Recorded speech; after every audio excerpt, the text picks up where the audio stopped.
Que a paz do Senhor esteja com você. E que a palavra que Deus separou para a nossa meditação, ela te alcance, ela te faça refletir o que Deus quer ressuscitar na sua vida. O que Deus quer trazer à vida, aquilo que já não tinha mais vida. Aquilo que já tinha morrido. A esperança que você tinha através de uma palavra de Deus que te deu um ânimo, que te trouxe a certeza de que Ele ia fazer. Mas o tempo foi passando. E a provação do tempo, ela é muito perigosa. Porque nós fazemos muito a medição do tempo. Nós vivemos muito em função do tempo. E facilmente pensamos que não dá mais tempo. Não dá mais tempo. A promessa foi maravilhosa, mas ela não se cumpriu. Aí começa a duvidar. Ou de quem entregou aquela promessa, ou até do pior ainda, quando a pessoa passa a duvidar do poder de Deus. E a palavra foi para trazer, através de 2 grandes milagres do nosso Senhor e Salvador Jesus Cristo. A ressurreição de Lázaro, que nós encontramos no Evangelho do nosso Senhor Jesus Cristo, narrado por João, no capítulo 11, ele trata da ressurreição de Lázaro. Ele mostra ali que naquele momento que ele tem o encontro com as irmãs de Lázaro, ele vê nelas a falta de esperança e talvez até uma cobrança. Se o Senhor estivesse aqui, ele não teria morrido. E muitas vezes é necessário que ocorra aquele fato triste, aquela situação difícil. É necessário para que se entenda que nós não estamos sozinhos neste mundo tenebroso que nós estamos vivendo. Nós não estamos sozinhos. Ele está chamando você hoje. Assim como ele veio, ele passou, depois que ele tomou conhecimento que Lázaro estava enfermo, ele passou mais 2 dias para poder retornar para o lugar onde Lázaro estava. E quando ele retorna, quando ele quer retornar, ele explica aos discípulos que ele vai despertar Lázaro, porque Lázaro dormia. E eles acharam que estava tudo bem, porque dormir é saudável. Mas aí o Senhor esclarece: Lázaro morreu e eu vou despertá-lo. Então, às vezes, é preciso que você chegue nesse ponto para você entender que Deus, ele escreve os nossos sonhos. Quando chega em nós, já chegou antes no coração de Deus. Agora, aquelas coisas que o mundo projeta para você, que na verdade é uma roubada na sua vida, graças a Deus, ele não cumpre. Ele não faz. Agora, a promessa dele, todas as promessas que o Senhor faz, ele cumpre. Mesmo que você pense como as irmãs de Lázaro,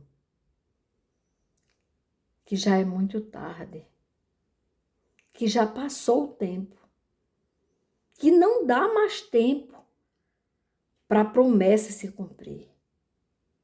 Nós limitamos o poder de Deus com o tempo.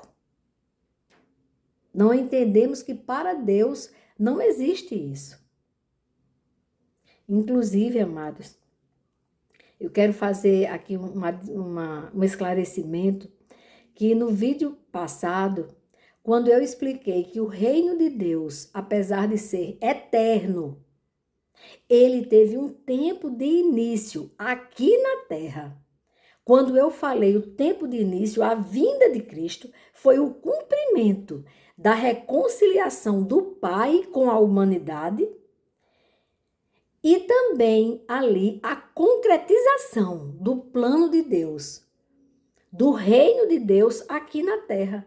Por isso que quando Jesus Cristo nos ensinou o Pai Nosso, a oração do Pai Nosso, ele diz isso, que venha a nós o vosso reino. O reino de Deus no universo sempre existiu. Ele é eterno. Mas o reino de Deus aqui na terra, ele teve início com a vinda do Messias. E ele será concretizado com a volta do Messias, quando ele vai levar a sua igreja. Então, é ali a concretização completa, não que já não esteja reinando. Porque quando Jesus cumpriu com o plano de Deus, ali teve início. A vinda de Cristo, ele veio iniciar o reino de Deus aqui na terra. Nos reconciliar com o Pai. Para evitar, porque minha irmãzinha, muito amada, ela disse que ficou subentendido, porque eu só falei o reino de Deus iniciou. Eu não disse aqui na terra. Então me perdoe. Foi maravilhoso ela ter me advertido, ter me alertado que tinha acontecido isso. Na hora que eu falei, eu não esclareci isso. Mas vamos voltar à ressurreição de Lázaro, que é a ressurreição daquele sonho, daquela promessa de Deus, e que você acha que o tempo já passou e que não vai se cumprir. Então, ele colocou para você lembrar que assim como Marta e Maria, elas limitaram, elas acharam que se ele tivesse vindo, aí aconteceria a vida do irmão delas, não teria sido ceifada. Deixa que ali foi a manifestação do poder de Deus na ressurreição de Lázaro. Quando parecia impossível, aquilo que parecia impossível, mas para Deus não há nada impossível.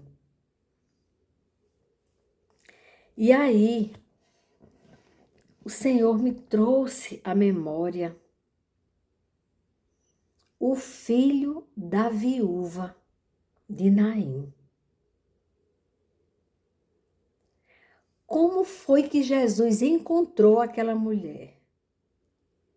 Será que aquela mulher tinha esperança? Ou será que tinha morrido com o filho dela, o filho único, e ela viúva? Será que ali tinha morrido toda a esperança dela? Não só o filho, mas a vida dela.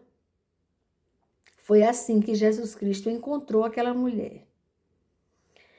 Nós vamos encontrar no Evangelho do nosso Senhor Jesus Cristo, narrado por Lucas.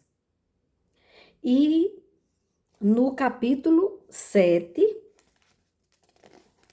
a partir do versículo 11. O filho da viúva de Naim é ressuscitado. O título diz assim. E aconteceu o quê? No dia seguinte, esse dia seguinte é porque no dia anterior, o Senhor Jesus curou o servo do centurião. E o centurião, Ele teve uma fé tão grande e ele não se achou digno de Jesus entrar na casa dele. Ele disse: basta que o Senhor dê uma ordem e ele será curado. E Jesus, ele ficou maravilhado. Diz, e ouvindo isto, Jesus maravilhou-se dele e voltando-se, disse à multidão que o seguia: digo-vos que nem ainda em Israel tenho achado tanta fé. A fé agrada a Deus. Ele ficou maravilhado com a fé do centurião. Aquela certeza que não precisava de Jesus chegar lá no servo dele, porque bastava uma ordem de Jesus e o servo do centurião seria curado. E Jesus tinha, no dia anterior, tinha passado por esse momento. E aí Jesus entra na cidade chamada Naim. E com ele iam muitos dos seus discípulos e uma grande multidão. Ia muitos dos discípulos de Jesus e ia também uma grande multidão.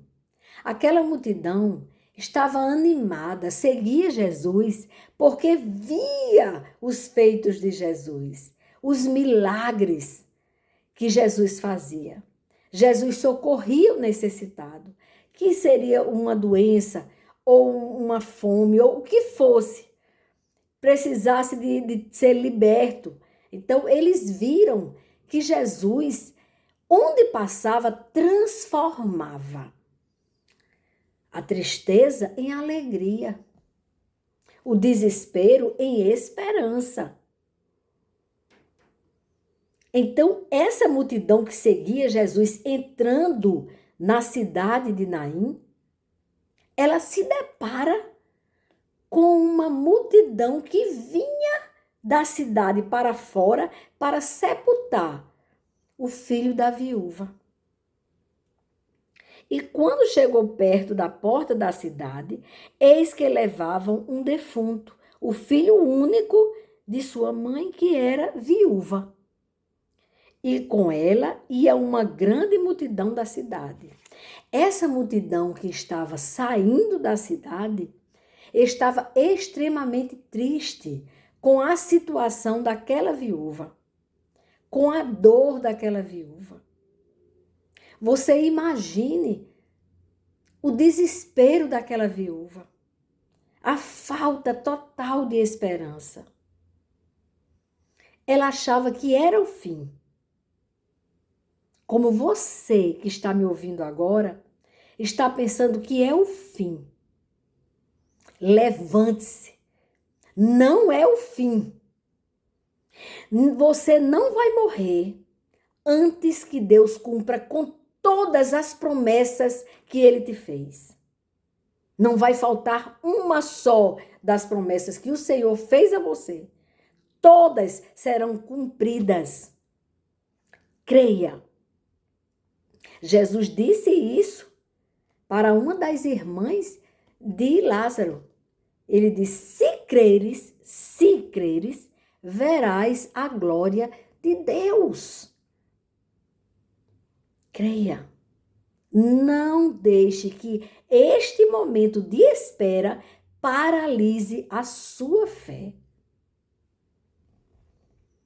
E aí, houve esse encontro de multidões. A multidão que vinha com Jesus entrando na cidade de Naim e a multidão que saía da cidade de Naim para sepultar o filho único da viúva. Mas aconteceu uma coisa diferente naquele encontro, porque Jesus, vendo-a, olha o que diz aqui, no versículo 13 do capítulo 7 de Lucas, e vendo-a, o Senhor moveu-se de íntima compaixão por ela. Sabia que o Senhor tem compaixão de nós? Aleluia!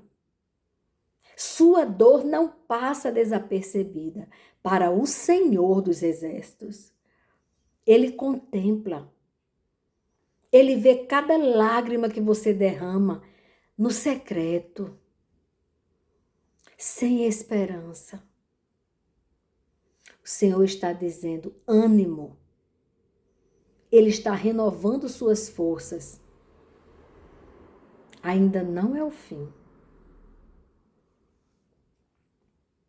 E vendo-a, o Senhor moveu-se de íntima compaixão por ela e disse-lhe: não chores. Olhe qual é a ordem de hoje. Não chores. Assim diz o Senhor Jesus para você que está me ouvindo agora. Não chores. E chegando-se, tocou o esquife. E os que o levavam pararam. Quando Jesus tocou, eles pararam. Porque no que Jesus fazia, tinha autoridade naquilo que ele fazia. Quando Jesus chegava, as pessoas tinham que dar atenção. Porque o Espírito do Senhor estava nele. E chegando, se tocou o esquife e os que o levavam pararam. E disse, olha o que o Senhor Jesus disse: jovem, a ti te digo, levanta-te. Aleluia! Levanta-te.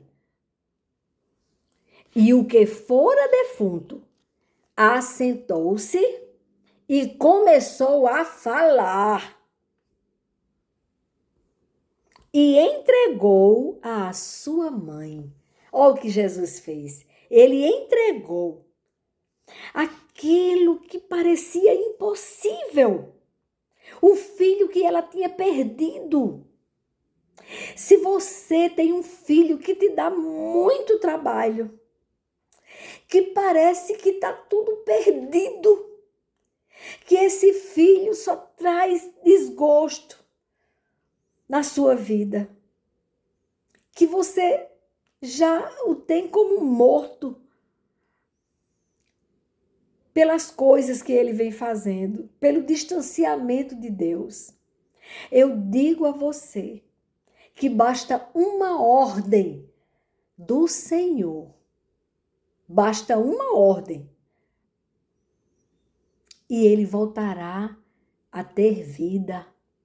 Ele será liberto e você se alegrará com seu filho. Nós não temos filho para a perdição. Se está no caminho errado, é uma questão do tempo de Deus para ser transformado, transformada, libertos. O Senhor entregou o filho para aquela mulher, vivo, vivo. A história daquela mulher foi transformada.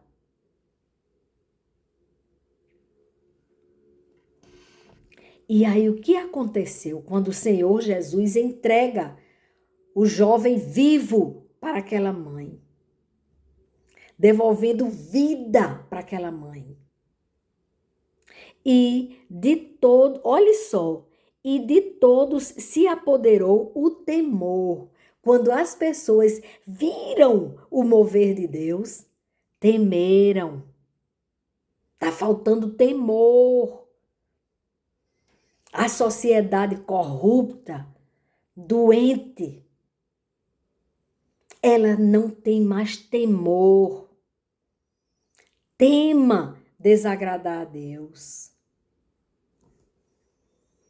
E eles temeram. E a consequência, glorificavam a Deus, dizendo: um grande profeta se levantou entre nós e Deus visitou o seu povo. Ali, na ignorância deles, eles viam Jesus apenas como um profeta. Jesus é o Cordeiro Santo de Deus, é o Messias prometido, é muito mais que um profeta.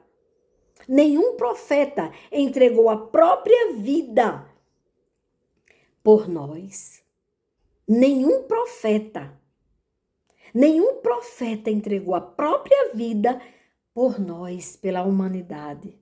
Só o Messias, só o Cordeiro Santo. E ali, quando ele ressuscita o filho da viúva, eles dizem que um grande profeta se levantou entre nós. Eles limitaram. Não veja Jesus apenas como eu já vi pessoas tratando Jesus como um irmão. Diz que ele é meu irmão, ele é um espírito elevado, é um irmão como eu sou. Não, não, não. Nós não morremos por ninguém. Quem morreu foi Cristo. O Cristo quer dizer o sacrifício vivo. Ele sim morreu por nós.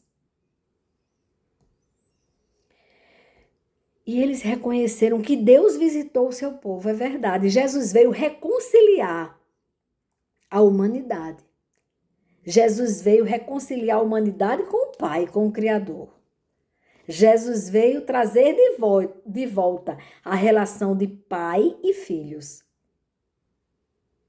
E ele foi o próprio sacrifício por nós. Aleluia. Olhe só, e dali correu dele esta fama por toda a Judéia e por toda a terra circunvizinha. Então foi uma coisa que foi muito falado, porque foi uma coisa importante. E Jesus Cristo, ele não fazia milagres pensando em ser famoso, não.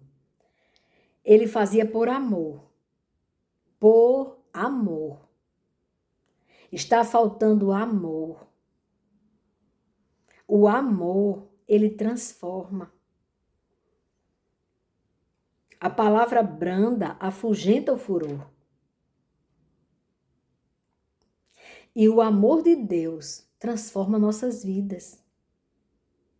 Deus quer de você a confiança. Volte a crer. Aí tem gente que diz, não, mas aí eu no maior sofrimento, toda vida vem a palavra, olha, você vai ver, agora vai melhorar e não sei o quê, porque você vai ver que agora vai melhorar. E eu fico revoltada porque a pessoa fica dizendo que vai melhorar, que Deus é bom e que vai fazer. Puxa vida, vai melhorar sim. Deus é bom sim. Deus é maravilhoso. E o que ele prometeu vai se cumprir.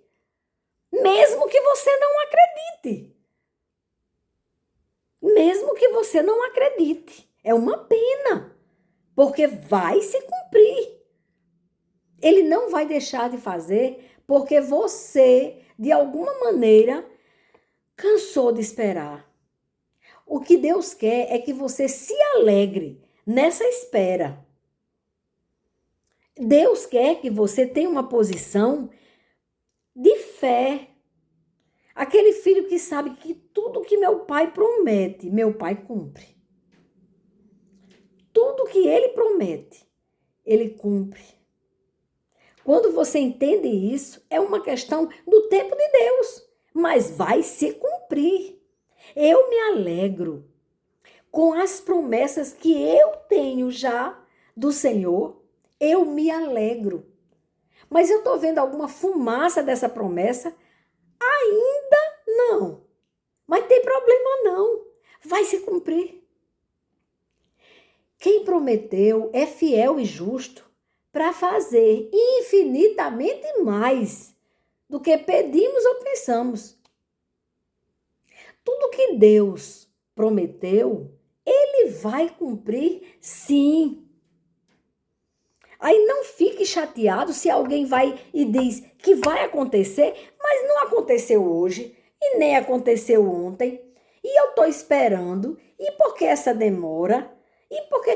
Pare de ficar contando o tempo, criatura. O tempo não tem nenhum poder sobre aquele que prometeu que vai fazer.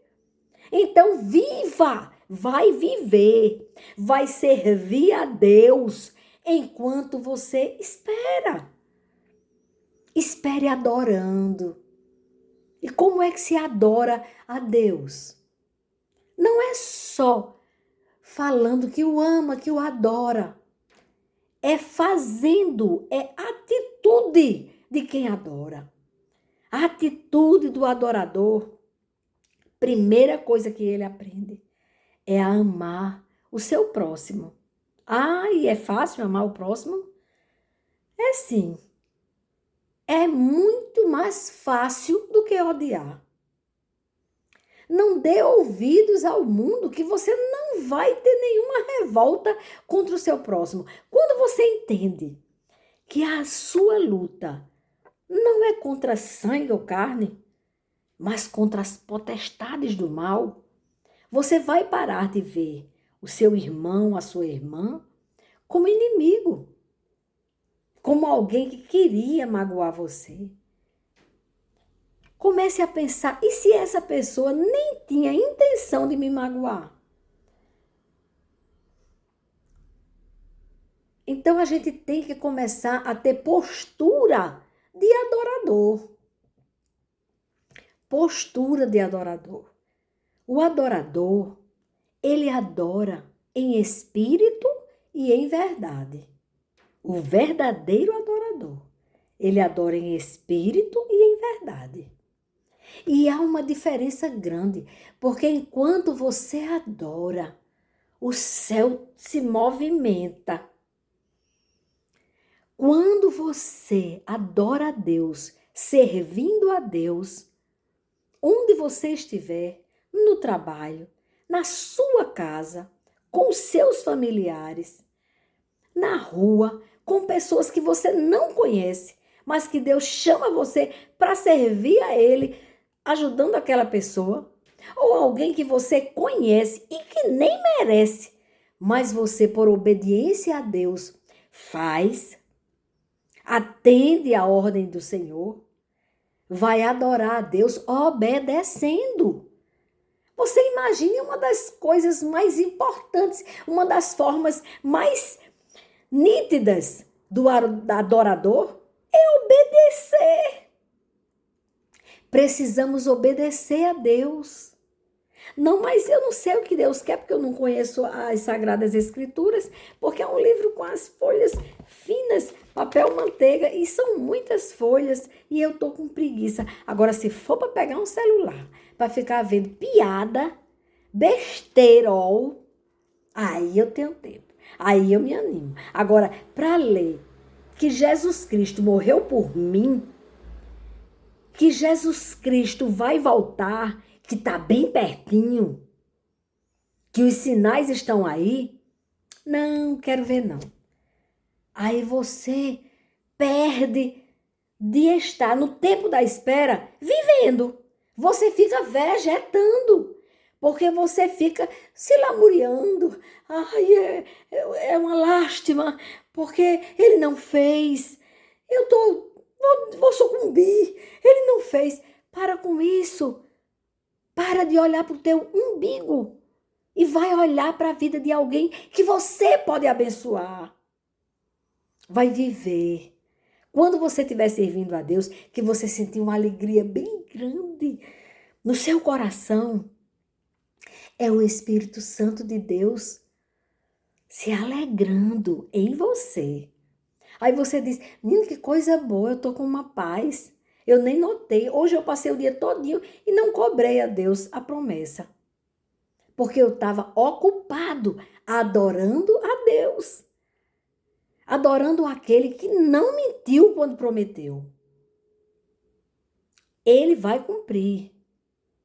Ele vai cumprir. Não deixe Satanás roubar a sua fé.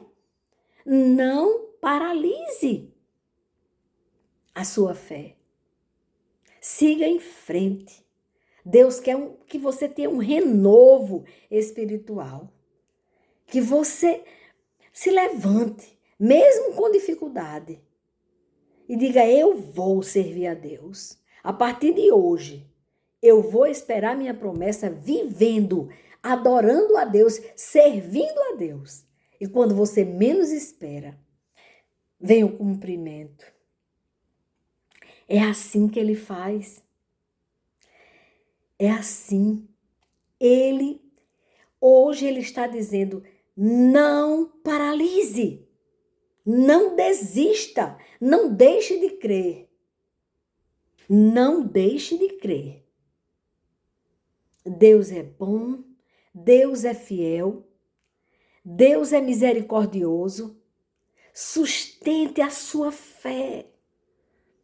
Se você tiver sem forças nenhuma, diga, Senhor, eu não tenho forças, mas eu não desisto. Porque quem me prometeu é fiel e justo para cumprir todas as suas promessas. Hoje ele está ressuscitando os seus sonhos. Ele está dizendo para você, eu não desisti. Eu sei que não está fácil, mas eu estou com você. O Senhor, ele não impediu, ele não quis impedir, porque ele tem poder para impedir. Ele não quis impedir que Daniel entrasse na cova dos leões. Mas ele livrou Daniel dentro da cova. Dentro da cova. Então, onde você está? No fundo da sua esperança, lá, sim. Ele está com você, criatura. Não esqueça, não. Você não pode esquecer disso. Agora, vai servir a Deus. Vai viver com propósito. E vida com propósito só em Cristo. Até aqui.